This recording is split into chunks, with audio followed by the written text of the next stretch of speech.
नीलाञ्जनं समाभासं रविपुत्रं यमाग्रजं छायामार्तण्डसम्भूतं तं नमामि शनैश्वरम्। नीलाञ्जनं समाभासं रविपुत्रं। ये शनिदेव का गांव है।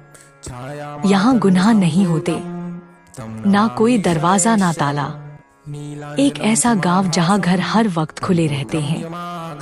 और हैरान कर देने वाली बात यह है कि फिर भी यहाँ कभी कोई चोरी नहीं होती।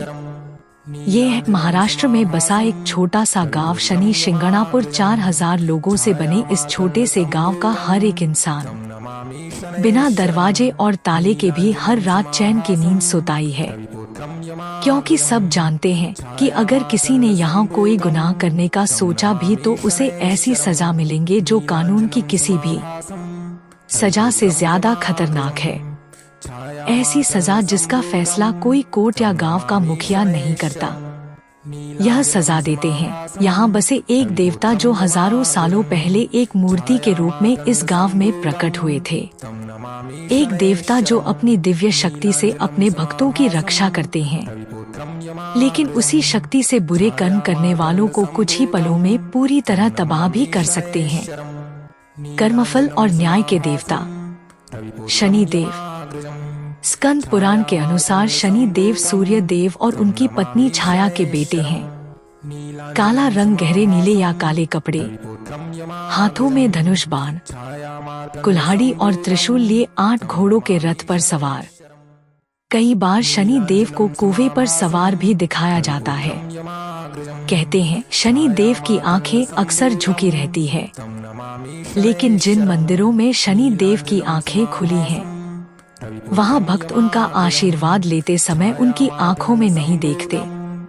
ऐसा माना जाता है कि ऐसा करने से शनि देव की वक्र दृष्टि उन पर पड़ सकती है। वक्र दृष्टि यानी ऐसी नजर जिसके पड़ने से आपकी जिंदगी में मुसीबतों का पहाड़ टूट पड़ता है। और इसीलिए शनि देव को लोगों को उनके कर्म का फल देने वाले देवता के रूप में भी जाना जाता है। लेकिन शनि देव को ये उपाधि कैसे प्राप्त हुई और उनकी वक्त दृष्टि होने का कारण क्या था? क्या आप जानते हैं कि शनिदेव के जन्म लेते ही उन्होंने अपने पिता सूर्य पर ग्रहण लगा दिया था? कहते हैं सूर्य देव की पत्नी संध्या के लिए अपने पति के शरीर से निकल रही ऊर्जा सहन करना नामुमकिन हो गया था। इस ऊर्जा से बचने के लिए उन्होंने अपनी परछाई छाया का निर्माण किया और छाया को अपनी जगह छोड़कर देवी संज्ञा अपने मायके लौट गई। छाया बिल्कुल संज्ञा जैसी ही दिखती थी और इसलिए सूर्य देव उनमें फर्क नहीं कर पाए और इसी वजह से उनके पेट में पल रहे बालक को दिव्य शक्ति प्राप्त हुई। लेकिन जब उस बालक का जन्म हुआ तब सभी देवता उसे देख हैरान रह गए। सूर्य देव का पुत्र होने के बावजूद यह बालक बिल्कुल भी तेजस्वी नहीं था। उसका रंग रूप देखकर सूर्य देव क्रोधित हो गए और उन्होंने छाया के चरित्र पर सवाल उठाया।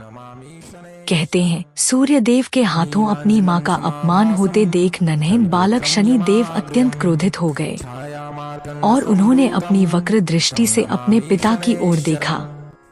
उनकी दृष्टि पड़ते ही सूर्य देव का तेज कम होने लगा और उन पर एक काला साया छा गया और सूर्य देव पर ग्रहण लग गया। इस विचित्र दृश्य को देख सारा देवलोक दंग रह गया। अपनी इस अवस्था का कारण जानने के लिए सूर्य देव शिव जी के पास गए। तब शिव जी ने उन्हें बताया कि उनके कुल में जन्मा ये बालक इस दिव्य शक्ति के साथ जन्मा है कि वो किसी भी बुरे विचार या बुरे कर्म करने वाले व्यक्ति पर अपनी वक्र दृष्टि डालकर उसे उसके कर्मों की सजा दे सकता है। शनि देव की इसी शक्ति के कारण उन्हें अक्सर कर्म फलदाता या गॉड ऑफ कर्मा कहा जाता है। कई बार लोग कहते हैं ना कि उनको जब पता नहीं होता है कि उनके साथ क्या हो रहा है, जो गलत होता है और उनको ऐसा लग रहा है हमने तो ऐसी कोई एक्शन अभी नहीं की है, तो यही कहते हैं कि प्रारंभ चल रहे हैं कि मैंने शायद उस जन्म में कुछ गलती की होगी जिसकी सजा मुझे उस वक्त नहीं मिल पाई, यहाँ मिल रही है। माना जाता है कि अहंकार, लोभ, ईर्ष्या जैसी भावनाओं भी इंसान के बुरे कर्मों में शामिल हो जाती हैं और फिर इन्हीं बुरे कर्मों का हिसाब कर सजा देने का काम शनि देव करते हैं। जैसे यमराज मृत्यु के बाद हमारे अच्छे और बुरे कर्मों का हिसाब करते हैं, वैसे ही शनि देव इसी जीवन में हिसाब कर हमें हमारे कर्मों का फल देते हैं। और अक्सर शनि देव की इसी प्रभाव को एस्ट्रोलॉजी में साढ़े साथी और शनि महादशा के नाम से जाना जाता है। शनि देव का एस्ट्रोलॉजी में खास महत्व है, क्योंकि देवता होने के साथ ही शनि देव नवग्रह का भी हिस्सा है। एस्ट्रोलॉजी में हर ग्रह अलग अलग समय पर अलग अलग राशियों से गुजरता है, जिसके मुताबिक उसका प्रभाव तय होता है। ऐसे में शनि ग्रह की पोजीशन देखकर अक्सर साढ़े साती की बात होती है। साढ़े साती यानी 7.5 साल का एक ऐसा पीरियड जब शनि ग्रह एक इंसान की चंद्र राशि से गुजर रहा होता है। माना जाता है कि इस समय में इंसान को कई मुश्किलों का सामना करना पड़ता है, लेकिन शनि महादशा इससे थोड़ी अलग है।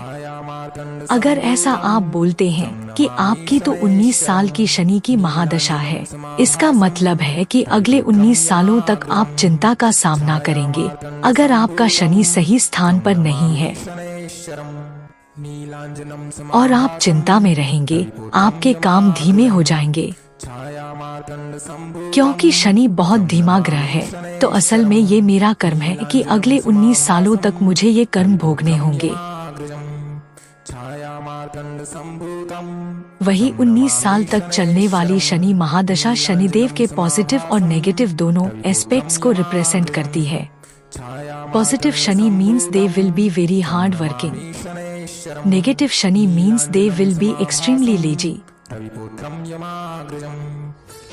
शनि चालीसा में कहा गया है कि चाहे पांडवों का वनवास हो या रावण का अंत, सभी शनिदेव की वक्र दृष्टि का ही परिणाम था।